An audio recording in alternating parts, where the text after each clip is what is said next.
साथियों, इस क्लास में हम डिस्कस करेंगे फासिज्म के बारे में। पिछली क्लासेस में भी मैंने आपको कहा है, जब भी कभी आप हिस्ट्री के टॉपिक पढ़ते हैं, वर्ल्ड हिस्ट्री के टॉपिक पढ़ते हैं, तो उसके क्रक्स के बारे में आपको जरूर पता होना चाहिए। पूरी कहानी क्या है, ये तो बात की बात है। पूरी कहानी तो हमने पढ़ना ही है। और होता अक्सर ऐसा है कि कुछ टाइम के बाद वो कहानी भूल जाते हो आप, ठीक है। लेकिन आपने क्रक्स नहीं भूलना है कभी भी, ठीक है। तो हमारा जो मेजर एम्फोसिस रहेगा वो क्रक्स पे रहेगा।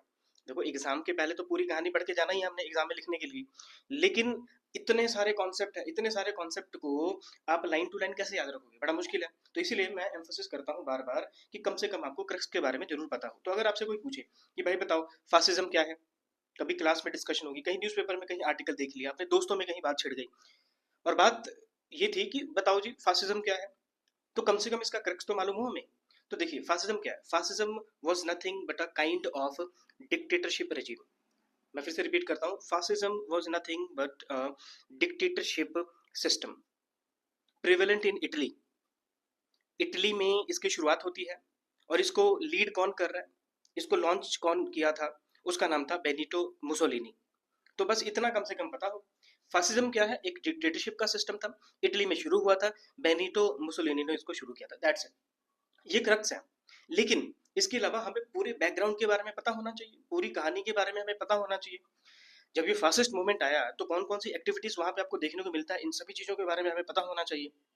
तो चलिए इस कहानी की शुरुआत करते हैं।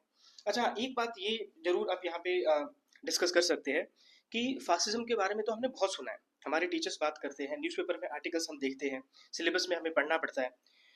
तो ये जो फासिज्म है, जाहिर सी बात है कोई ना कोई ये विचारधारा रही होगी, कोई ना कोई ये आइडियोलॉजी रही होगी। तो ये आइडियोलॉजी क्या थी, ये फिलोसफी क्या थी। तो साथियों, जब आप ग्लिम्पसेस ऑफ वर्ल्ड हिस्ट्री पढ़ते हो जवाहरलाल नेहरू के द्वारा, तो जवाहरलाल नेहरू जी का कहना है कि ये जो फासिज्म है इसके बारे में एक इंटरेस्टिंग पॉइंट ये है कि ये एक ऐसी विचारधारा है जिसकी कोई विचारधारा ही नहीं है। जी हाँ, आपने ठीक सुना। फासिज्म एक ऐसी विचारधारा है जिसकी कोई भी विचारधारा नहीं है, ऐसा जवाहरलाल नेहरू का कहना था। अब ये बात बिल्कुल सही है। अगर हम ये अगले 4-5 पॉइंट्स देखते हैं, यहाँ से हमें पता चल जाएगा कि फासिज्म एक ऐसा सिस्टम था जो धीरे धीरे इवॉल्व होता है, और इसका जो लास्ट स्टेज था साथियों, वो था डिक्टेटरशिप। अब ये कैसे इवॉल्व हो रहा है, क्यों यहाँ पे जवाहरलाल नेहरू कह रहे हैं कि ये जो फासिज्म था ये अपने आप में कोई विचारधारा ही नहीं था, क्यों। देखिए, जब हम फासिज्म की बात करते हैं 1919 में, जब इस कॉन्सेप्ट का आगमन हुआ, 1919 में जब बेनिटो मुसोलिनी ने जब फासिज्म की शुरुआत की, तो उस समय इनकी विचारधारा कुछ ऐसी थी कि ये लोग सोशलिज्म, कम्युनिज्म और लिबरलिज्म का अपोज करते थे। बस इनका यही काम था कि हमने सोशलिज्म, कम्युनिज्म और लिबरलिज्म के अगेंस्ट काम करना है बस। अगले ही साल 1920 में इसका स्टेटमेंट चेंज हो जाता है, और मुसोलिनी कहता है कि हम किसी भी खास विचारधारा से बंधे हुए नहीं हैं, हमारा सिर्फ एक ही विचारधारा है, और वो है वेलफेयर ऑफ इटालियन पीपल। फिर यही मुसोलिनी 1922 में कहता है कि हमारा जो ऑब्जेक्टिव है, हमारी जो विचारधारा है वो है कि we want to rule Italy, हम इटली को रूल करना चाहते हैं। शुरुआती दिनों में देखने में हमें ऐसा लगता था कि ये एक कैपिटलिस्टिक मूवमेंट था। ये हमें कैसे पता चलता है, देखिए, after first world war Italy लगभग कोलैप्स हो चुका था। इन्फ्लेशन हर जगह थी, अनएम्प्लॉयमेंट हर जगह था, नौकरियां थी नहीं कहीं पे। तो ऐसी सिचुएशन में जो वर्कर्स थे, वर्कर्स कह रहे हैं कि हमारी जो सैलरी है उसको इंक्रीज किया जाए, हमारे वेजेस को इंक्रीज किया जाए। पैसा है नहीं, इंक्रीज कैसे किया जाए, लोग परेशान है, वर्कर परेशान है, प्रोटेस्ट कर रहे हैं वर्कर्स। अब ये जो वर्कर्स जो प्रोटेस्ट कर रहे हैं, इसको सप्रेस करने के लिए ये जो कैपिटलिस्टिक सिस्टम था, ये जो कैपिटलिस्टिक लोग थे, ये लोग पहुंच जाते थे मुसोलिनी के पास में। अब आप कहेंगे मुसोलिनी के पास ये क्यों पहुंच जाते थे, क्यों, क्योंकि मुसोलिनी ने फासिस्ट ऑर्गेनाइजेशन क्रिएट कर दिया था। और ये जो फासिस्ट ऑर्गेनाइजेशन था, इसका एक विंग था जो कि जिसे हम फाइटिंग ग्रुप कहते हैं। तो बेसिकली जो फासिस्ट मूवमेंट था ना, फासिस्ट पार्टी जो इसने क्रिएट किया था मुसोलिनी ने, उसमें बेसिकली वो सभी आर्मी पर्सनल थे जिन्होंने वर्ल्ड वॉर फर्स्ट में पार्टिसिपेट किया था, लेकिन बाद में वो अनएम्प्लॉयड हो गए, उनके पास काम ही नहीं था। ये वो लोग थे। तो ये जो इंडस्ट्रियलिस्ट ग्रुप थे ये इनके पास चले जाते थे, और ये कहते थे कि भाई तुम्हारे पास तो आर्मी है, तुम्हारे पास तो एक फाइटिंग ग्रुप है। और इनको ये लोग पैसा देते थे, किस लिए कि ये जो वर्कर जहाँ पे भी प्रोटेस्ट करे उसको स्प्रेस करो, उनकी पिटाई करो जाके। और ये लोग ऐसा ही करते थे। तो देखने में हमें ऐसा लगता था कि ये तो कैपिटलिस्टिक के हित की काम कर रहे हैं, कैपिटलिस्टिक के इंटरेस्ट में ये लोग काम कर रहे हैं। तो शायद ये जो फासिज्म है ये कहीं ना कहीं कैपिटलिस्टिक मूवमेंट था, लेकिन ये ऐसा नहीं है। क्योंकि दूसरे ही तरफ अगर आप देखेंगे, तो यही फासिस्ट लोग क्या करते थे कि जो शॉपकीपर्स थे उनको मारना पीटना चालू कर देते थे, और उनको कहते थे कि भाई प्राइसेस कम कर दें, प्राइसेस बढ़ाना नहीं है। और ये बिल्कुल कैपिटलिज्म के ओपोजिशन में है, ये बिल्कुल कैपिटलिज्म के ओपोजिट में है। क्यों ऐसा कह रहा हूँ, कैपिटलिज्म में या फिर लिबरलिज्म में मार्केट सिस्टम ये डिटरमिन करता है कि प्राइसेस कितना होना चाहिए। अलग से अगर कोई फोर्स ये डिटरमिन करे कि प्राइसेस कितना रखना है कितना नहीं रखना है, तो कहीं ना कहीं आप कह सकते हो कि कैपिटलिज्म के बिल्कुल खिलाफ है। तो यहाँ पे आप देख सकते हो कि फासिज्म एक ऐसा सिस्टम था जिसकी कोई आइडियोलॉजी नहीं है। एक तरफ तो ये लोग सिर्फ और सिर्फ अपोज कर रहे हैं ऑलरेडी एस्टेब्लिश जो सोशलिज्म है, कम्युनिज्म है, लिबरलिज्म है उसको, ठीक है। और ये इनका खुद का स्टेटमेंट कि हम किसी भी विचारधारा से जुड़े हुए नहीं है, सिर्फ लोगों के वेलफेयर के लिए काम करना है। बाद में कहते हैं कि हमने इटली को रूल करना है। फिर एक तरफ ये कैपिटलिज्म को प्रमोट कर रहे हैं और दूसरी तरफ ये सोशलिज्म को भी यहाँ पे प्रमोट कर रहे हैं। तो ये कहा जाता था मुसोलिनी के बारे में कि भाई इसका कोई स्टैंड नहीं है। आज के दिन वो कैपिटलिस्टिक लोग जो है उनके साथ बहुत प्यार से बात करेगा, अगले दिन वो बहुत ही प्यार से बात करेगा जो गरीब गरीब लोग हैं उनके लिए। तो कहीं ना कहीं आप कह सकते हैं कि ये जो मुसोलिनी का फासिस्ट मूवमेंट था, ये धीरे धीरे इवॉल्व हो रहा है, धीरे धीरे इवॉल्व हो रहा है। और हाँ, आप ये कह सकते हो कि ज्यादा जो इसका इंक्लाइनेशन था वो ओनिंग क्लास की तरफ था, वो कैपिटलिस्टिक इकोनॉमी की तरफ था, क्योंकि वहां से उसको पैसा आना था। तो आप देख रहे हैं कि कैसे ये फासिस्ट मूवमेंट जो है ये धीरे धीरे इवॉल्व हो रहा है। हाँ, लेकिन इसमें एक चीज जो फिक्स्ड है, जो कांस्टेंट है, जिसको आप कह सकते हैं कि हाँ ये एक विचारधारा हो सकती है या एक विचारधारा का कंटिन्यूएशन हो सकता है, वो ये था कि कहीं ना कहीं ये जो फासिस्ट मूवमेंट था, ये लोग किससे इंस्पायर्ड थे? ये इंस्पायर्ड थे रोमन एम्पायर से। ऐसा हम क्यों कह रहे हैं? क्योंकि जो इनका सिंबल था ये उनका सिंबल था, ऑफिशियल सिंबल, जहाँ पे ये यहाँ पे बंडल ऑफ रॉड्स आपको देखने को मिल रहे हैं और इसके सेंटर में आपको एक्स देखने को मिल रहा है। और ये जो सिंबल है ये रोमन एम्पायर का भी सिंबल था। रोमन एम्पायर की जब हम बात करते हैं तो उनका जो ग्रीटिंग का मेथड था, जो सैल्यूटेशन का मेथड था, उसे फासिस्टा कहते थे। ये जो सिंबल है ना, इसको फासिस्टा कहते हैं, जब एक हाथ जो है अपना आप रेज करते हो। अब ये रोमन एम्पायर का भी सैल्यूटेशन का मेथड था और इसको अडॉप्ट किया मुसोलिनी ने। तो कहीं ना कहीं आप एक चीज कांस्टेंट जो इसकी विचारधारा के बारे में थी वो ये थी कि कहीं ना कहीं जो इनका सोर्स ऑफ इंस्पिरेशन था वो लाई करता था रोमन एम्पायर में। ठीक है, तो एक तरीके से आप कह सकते हो ये एक इम्पीरियलिस्टिक एक थॉट था, ये आप कह सकते हैं। ये एक फिक्स चीज है, बाकी धीरे धीरे ये जो फासिस्ट मूवमेंट है ये डेवलप होता है। अब ये कैसे डेवलप होता है इस पूरी क्लास में हम डिटेल में देखेंगे। चलिए, तो ये मैंने आपको बताया कि अगर रोमन अंपायर से अगर ये इंस्पायर्ड थे तो कहीं ना कहीं ये एक इंपीरियलिस्टिक टेंडेंसी को फॉलो करते थे। इनका मोटो क्या था? इनका मोटो अगर आप देखेंगे साथियों, तो इनका मोटो था नो डिस्कशन ओनली ओबीडेंस। तो ये तो साथियों सिर्फ आर्मी में होता है ना, इसका मतलब कहीं ना कहीं ये सिस्टम कैसा था? डिक्टेटरशिप। तो जैसे मैंने क्लास की शुरुआत में आपके बोला कि fascism was nothing but a kind of regime of system of dictatorship, तो बात जहां से शुरू हुई वहीं पे आपके यहाँ पे खत्म हो रही है। अगर आपका मोटो नो डिस्कशन ओनली ओबिडेंस है तो ये तो फिर डिक्टेटरशिप हुआ ना। आप कोई डिस्कशन नहीं करना चाहते, सिर्फ आप यही चाहते हैं कि जो रूल्स एंड रेगुलेशंस बने हैं उसको सिर्फ हमने फॉलो करना है। तो ये सिर्फ एक डिक्टेटरशिप का सिस्टम था, इससे ज्यादा कुछ भी नहीं था। और डिक्टेटरशिप भी ऐसा नहीं है कि रातों रात हो गया, धीरे धीरे ये सिस्टम जो है ये इवॉल्व होता है। अब हम देखते हैं कि आखिरकार ये जो फासिस्ट मूवमेंट है ये इतनी पीक पे कैसे चले जाता है। इसके बैकग्राउंड पे थोड़ा सा नजर डालते हैं साथियों। देखिए, इटली की जो इकोनॉमी थी वो बहुत ही ज्यादा, आप कह सकते हैं, डाउनवर्ड चली गई थी। वर्ल्ड वॉर फर्स्ट से पहले भी और बाद में तो इनका और बेड़ा गर्क हो गया। इनका इकोनॉमिक सिस्टम बहुत ही, आप कह सकते हो, डाउनवर्ड चले गया था, फर्स्ट वर्ल्ड वॉर से पहले भी और बाद में भी। फर्स्ट वर्ल्ड वॉर के बाद में जो सिचुएशन थी और भी ज्यादा खराब हो जाती है। हर तरफ इन्फ्लेशन देखने को मिल रहा है, अनएम्प्लॉयमेंट देखने को मिल रहा है। फैक्ट्री वर्कर्स जो हैं वो कह रहे हैं भाई हमारे जो वेजेस हैं वो बढ़ाओ क्योंकि इन्फ्लेशन बहुत है। और जिन सोल्जर्स ने सर्व किया था वर्ल्ड वॉर फर्स्ट में उनके पास नौकरियां नहीं है। तो सिचुएशन कुछ इस तरीके की बन चुकी है। वर्कर्स जो हैं वो प्रोटेस्ट कर रहे हैं और उस प्रोटेस्ट को सप्रेस करने के लिए जो ओनिंग क्लास है, कैसे मुसोलिनी जैसे लोगों के पास जाते हैं और इस मूवमेंट को सप्रेस करने की कोशिश की जाती है। तो मुसोलिनी ने जो ग्रुप बनाया था साथियों, उसका नेम यहाँ पे आप याद कर सकते हैं, फासी दी कॉम्बैटिमेंटी। ठीक है, जिसका मतलब होता है फाइटिंग ग्रुप। ठीक है। अब ऐसी सिचुएशन में ये जो मुसोलिनी है ये अपने फाइटिंग ग्रुप के जरिए ये करता क्या है, जहां से उसको पैसा मिल रहा है वहां पे उस मूवमेंट को सप्रेस करने के लिए चले जाते हैं।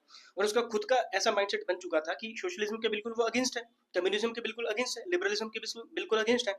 तो ऐसे लोगों के खिलाफ ये अटैक कर रहे हैं। और एक चीज हमें ये भी नहीं भूलना चाहिए कि ये जो सिचुएशन इतनी खराब हुई है इटली की, उसमें बहुत बड़ा रोल जो है वो फर्स्ट वर्ल्ड वॉर का भी है। क्यों? फर्स्ट वर्ल्ड वॉर में पार्टिसिपेट करने का जो मकसद था इटली का वो ये था कि मुझे बहुत सारे बेनिफिट्स मिल जाएंगे, जैसे कि एड्रियाटिक सी वाला जो एरिया है, ठीक है, उसको ये कैप्चर कर लेंगे, टर्की के कुछ प्रोविंसेस इसको मिल जाएंगे, अल्बानिया उसको मिल जाएगा। ये सारा कुछ सोचा था इटली ने कि हमें मिल जाएगा अगर हम इंग्लैंड की साथ देंगे वॉर में। लेकिन ऐसा कुछ भी नहीं हुआ और इसके चलते हुआ क्या, इनकी इकोनॉमी जो थी ये और भी ज्यादा खराब हो जाती है। देखो इन्फ्लेशन सब जगह है, अनएम्प्लॉयमेंट सब जगह है, ठीक है, वेजेस है नहीं कहीं पे, ठीक है। और एक आप कह लीजिए इनके साथ विश्वासघात होता है फर्स्ट वर्ल्ड वॉर के बाद में, पेरिस पीस कॉन्फ्रेंस जो होता है वहां पे। और इन सभी सिचुएशन के लिए लोगों का मानना था कि जो रिस्पॉन्सिबल पर्सन है वो कौन है, वो है यहाँ की गवर्नमेंट, इटली की गवर्नमेंट। तो लोग परेशान थे, उनको एक अल्टरनेटिव चाहिए। और यही जो एक वैक्यूम था, यही जो एक गैप था, इसको फुल किया मुसोलिनी ने। तो अब देखिए ये जो मुसोलिनी है, ये कैसे इसका इमरजेंस होता है, मुसोलिनी के बारे में थोड़ा सा चलिए पढ़ते हैं। साथियों मुसोलिनी का जन्म होता है 1882 में। फादर इसका ब्लैक स्मिथ था और सोशलिज्म की विचारधारा को फॉलो करता था। स्वाभाविक सी बात है, ये बहुत एक इंटरेस्टिंग बात है और हमें समझनी चाहिए कि आपके घर का माहौल कैसा है, ये आपकी पर्सनैलिटी को बहुत ज़्यादा शेप करता है। अगर उसका बाप सोशलिस्टिक टेंडेंसी वाला बंदा था, तो ओबियस सी बात है कि मुसोलिनी जो है कहीं ना कहीं सोशलिज्म उसको प्रभावित करेगा। ये बात बिल्कुल सच है। सोशलिज्म, सोशलिस्ट पार्टी को उसने ज्वाइन कर लिया, लेकिन धीरे धीरे उसने ये जो मॉडरेट सोशलिस्ट लोग थे, जो बिल्कुल एक्सट्रीम लेवल की सोशलिज्म की बात नहीं करते हैं, उसके खिलाफ इसने काम करना चालू कर दिया। तो सोशलिस्टिक पार्टी वाले परेशान होकर इसको पार्टी से निकाल दिया। अब इसकी लाइफ कैसी होगी, तो ये एक बस एक कॉमन सोल्जर बन के रह गया। वर्ल्ड वॉर फर्स्ट में इसने पार्टिसिपेट भी किया था। हमें ये भी पता होना चाहिए कि इसने एज ए एडिटर भी काम किया, अवंती करके एक सोशलिस्टिक डेली था, वहां पे भी इसने काम किया। बोल्शेविक जो थे उनके ये ओपोज में था। क्यों ओपोज में था? उनके काम करने के तरीके को लेके। एक तो वहां का जो मोनार्की सिस्टम है उसको खत्म किया बोल्शेविक ने, ये कह के कि हम यहाँ की जो सिचुएशन है उसको और भी इम्प्रूव करेंगे। लेकिन जब वो लोग पावर में आए तो पावर अपने पास ही उन्होंने ले लिया। तो बोल्शेविकिज्म जो है उसके भी ये ओपोज में था। 1919 में साथियों इसने फासिस्ट पार्टी बना दी, और फासिस्ट पार्टी का ही एक पार्ट था फाइटिंग ग्रुप। और ये जो फाइटिंग ग्रुप था इनको पैसा मिलता था। जितने भी ये कैपिटलिस्टिक लोग थे, ये लोग अपना काम करवाने के लिए, वर्कर्स के ये जो मूवमेंट थे उसको सप्रेस करवाने के लिए इसके पास जाते थे, इसको पैसा देते थे। और धीरे धीरे इनकी दहशत बहुत बढ़ गई। धीरे धीरे इनका जो पावर था बहुत बढ़ जाता है। और पावर बढ़ने का जो सबसे बड़ा कारण था वो ये था कि गवर्नमेंट ने, इटली की गवर्नमेंट ने उस समय अपनी आंखें बंद की थी और इनको पूरी शह दी इन लोगों ने। और ये टर्म भी आपने याद रखना है कि ये जो मेंबर्स थे इस फासिस्ट पार्टी के, ये ब्लैक शर्ट डालते थे, इनको तो इनको हम ब्लैक शर्ट भी कहते थे। अब गवर्नमेंट की तरफ से किसी भी तरीके का कोई रेजिस्टेंस क्रिएट ना करना, स्वाभाविक सी बात है कि इनकी जो पावर है, इनकी जो ग्लोरी है, ये काफी राइज हो जाएगी। तो जब इसने फासिस्ट पार्टी बनाया 1919 में, तो इसने डिमांड्स क्या रखी थी, इसके ऑब्जेक्टिव क्या थे, इसको साथियों ध्यान से देखना। फासिज्म डिक्टेटरशिप अचानक से शुरू नहीं हुआ, ये इवॉल्व होता है, ये धीरे धीरे शेप लेता है। कैसे, यहाँ से देखिए। डिमांड क्या था? It was enemy of socialism communism. Communism के खिलाफ काम करना है, सोशलिज्म के खिलाफ काम करना है। और यहाँ से हमें क्या पता चलता है, इसका मतलब ये हुआ कि ये कैपिटलिस्टिक लोगों के फेवर में काम करेगा। लेकिन ये अगली दो लाइनें देखिए, फैक्ट्रीज का नेशनलाइजेशन कर देना है, कैपिटलिस्टिक लोग जो है इनके पास जो सरप्लस आएगा उसको कैप्चर कर लेना है। तो ये तो दोनों कॉन्ट्राडिक्टरी स्टेटमेंट हो गया। इसीलिए जवाहरलाल नेहरू का कहना था कि ये एक ऐसी विचारधारा है जिसकी कोई विचारधारा ही नहीं है, और ये बात बिल्कुल सही है। लेकिन कुछ अच्छी इनके ऑब्जेक्टिव क्या थे? इन्होंने बोला कि यूनिवर्सल फ्रेंचाइज होगा, सभी को वोट डालने का अधिकार मिलेगा, चर्च की प्रॉपर्टी को कैप्चर कर लेंगे और लोगों के वेलफेयर के लिए काम करेंगे। लोग सिर्फ 8 घंटे ही काम करेंगे, ये तो सभी अच्छी बात है। नया कॉन्स्टिट्यूशन बनाएंगे, अच्छी बात है। तो कुछ अच्छी बातें भी हैं, कुछ बुरी बातें भी हैं यहाँ पे। लेकिन यहाँ से आपको कुछ पता नहीं चलेगा कि ये डिक्टेटरशिप वाला रिजीम है, यहाँ से तो कुछ नहीं पता चलेगा। तो आखिरकार ये सिस्टम डिक्टेटरशिप में कन्वर्ट कैसे हो गया, तो चलिए इस पे नजर डालते हैं। अब ये जो मैनिफेस्टो इन लोगों ने बनाया है, इसमें कुछ बुराई नहीं है, बहुत ज्यादा बुराई नहीं है। यहाँ पे सिर्फ और सिर्फ अगर किसी का नुकसान हो रहा है तो वो कैपिटलिस्टिक लोगों का हो रहा है। लेकिन कैपिटलिस्टिक लोग कितने होते हैं? ये तो एलिट ग्रुप है, बहुत कम लोग होते हैं। तो लोग जो थे बहुत इंस्पायर्ड हुए इस कॉन्सेप्ट से, बहुत इंस्पायर्ड हुए इस पार्टी से। और 1922 आते आते लगभग 3 लाख लोगों ने इसको ज्वाइन कर लिया। और इसमें आपको बताते चलूँ, 1920 से लेके 22 वाला जो टाइम पीरियड है, 1920-21 का अगर हम सिर्फ अगर बात करें तो यहाँ पे एक लिबरल गवर्नमेंट है। इनफैक्ट 1922 तक लिबरल गवर्नमेंट है। 1920-21 का जो टाइम पीरियड है, यहाँ पे जो प्राइम मिनिस्टर है इटली का, वो कौन है? ये जियोवानी जियोलिटी है। 1922 में अब फासिस्ट लोगों को पता चल चुका है, फासिस्ट लोगों को पता चल चुका है कि लोगों का जो सोच है, लोगों की जो उम्मीदें हैं, लोगों की जो इंस्पिरेशन है, एस्पिरेशन है, वो कहीं ना कहीं अब फासिस्ट पार्टी में ही है। वो फासिस्ट पार्टी को लाइक कर रहे हैं, उसको प्रमोट कर रहे हैं, फेवर कर रहे हैं। इन सभी चीजों को देखते हुए फासिस्ट पार्टी ने 1922 में एक कन्वेंशन किया, और इस कन्वेंशन में कुछ उन्होंने अपने डिमांड्स को पास करवाया। और ये जो डिमांड थी, इसमें से कुछ डिमांड ये थी कि जो गवर्नमेंट है वहाँ पे फासिस्ट मेंबर जो है, गवर्नमेंट जो फॉर्म हो रही है सेंट्रल लेवल पे, वहाँ पे जो कैबिनेट का फॉर्मेशन हो रहा है, उस कैबिनेट में फासिस्ट मेंबर होने चाहिए, नए सिरे से इलेक्शन होना चाहिए लेजिस्लेचर में। तो उस समय की जो लिबरल गवर्नमेंट थी, उन्होंने इसको रिफ्यूज कर दिया। और जैसे ही इन्होंने रिफ्यूज किया तो मुसोलिनी अब बहुत पावरफुल एक पर्सन बन चुका है। उसकी जो उसने जो ग्रुप बनाया है, जो फाइटिंग ग्रुप है, बहुत से आर्मी पर्सोनल है उसमें, तो ये तो काफी पावरफुल है ये। तो इसने क्या किया कि जैसे ही गवर्नमेंट ने रिफ्यूज किया तो गवर्नमेंट ऑफिसर्स को इसने कैप्चर करना चालू कर दिया। सिचुएशन बहुत खराब हो गई। फासिस्ट लोगों ने रोम की तरफ मार्च करना चालू कर दिया कि अब जो मर्जी हो जाए, तख्ता पलट होगा। पीएम घबरा चुका था। और उस समय के अगर हम साथियों पीएम की बात करें तो वो ल्यूगी फैक्टा था। उसने मार्शल लॉ लगा दिया।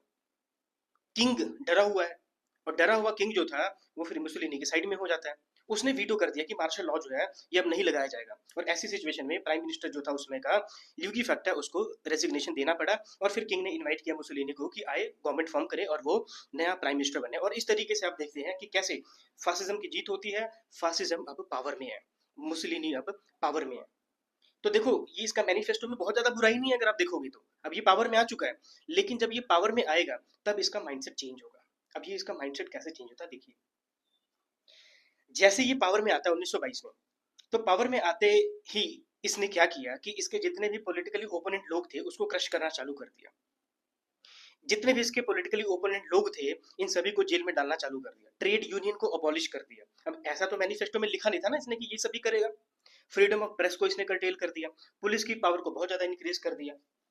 ये डिक्टेटरशिप की तो निशानी है। तो जैसे पावर में आए तो ये कुछ करना चालू कर दिया। और जो भी इसके पॉलिटिकली ओपोनेंट लोग थे, जो इसकी विचारधारा से आप कह लीजिए कि मेल नहीं खाते थे, ऐसे लोगों को केस्टर ऑयल दे दे के मारता था। कुछ एग्जाम्पल अगर हम कंसीडर करें तो 1924 में इसने एक सोशलिस्टिक एमपी जिसका नाम था जियाकोमो मैटियोटी, इसको मरवा दिया इसने। एक मॉडरेट लीडर था एमिंडोला, उसको मरवाया। फॉर्मर प्राइम मिनिस्टर थे नीति, वो बाल बाल बचे, इटली छोड़ के उसको भागना पड़ा और उसके घर को इन लोगों ने डिस्ट्रॉय कर दिया। तो ये तो इनके मैनिफेस्टो में था नहीं ना। अब यहाँ पे ना आप सोचोगे कि भाई ये मतलब ये ऐसा क्यों हो रहा है। ऐसा इसलिए हो रहा है साथियों, मैं आपको बताता हूँ। Power corrupts man and absolute power corrupts man absolutely, ये है कहानी सारी। जब आपके पास पावर आता है आप करप्ट होते हैं। बहुत ज्यादा पावर आ जाएगा तो एब्सोल्युटली करप्ट हो जाएंगे। और कॉन्सेंट्रेशन ऑफ पावर जो है वो सिर्फ अपने हाथ में ही लेने की आप कोशिश करेंगे। और यही मुसोलिनी के साथ में यहाँ पे हो रहा है। तो जिस अच्छे मैनिफेस्टो के साथ वो पावर में आया, अब ये देखिए धीरे धीरे वो कैसे डिक्टेटर बन रहा है। दूसरी जितनी पॉलिटिकल पार्टीज थी अब कोई भी एग्जिस्ट नहीं करेगी। कोई भी दूसरा ऑर्गेनाइजेशन नहीं होगा, कोई भी दूसरा इंस्टीट्यूशन नहीं होगा अदर देन फासिस्ट। सिर्फ फासिस्ट ही एक इकलौता ऑर्गेनाइजेशन होगा। जॉब सिर्फ किसको मिलेगी, सिर्फ और सिर्फ फासिस्ट के जो मेंबर्स हैं उसको ही मिलेगा और किसी को नहीं मिलेगा। वकील किसके होंगे, सिर्फ और सिर्फ फासिस्ट वकील होंगे और कोई वकील नहीं होगा। तो इस तरीके से ये सब कुछ देख के आप कहोगे कि बिल्कुल ये तो मुसोलिनी जो है ये तो डिक्टेटर बन गया। और ये बात बिल्कुल सही है। किंग का क्या रोल था?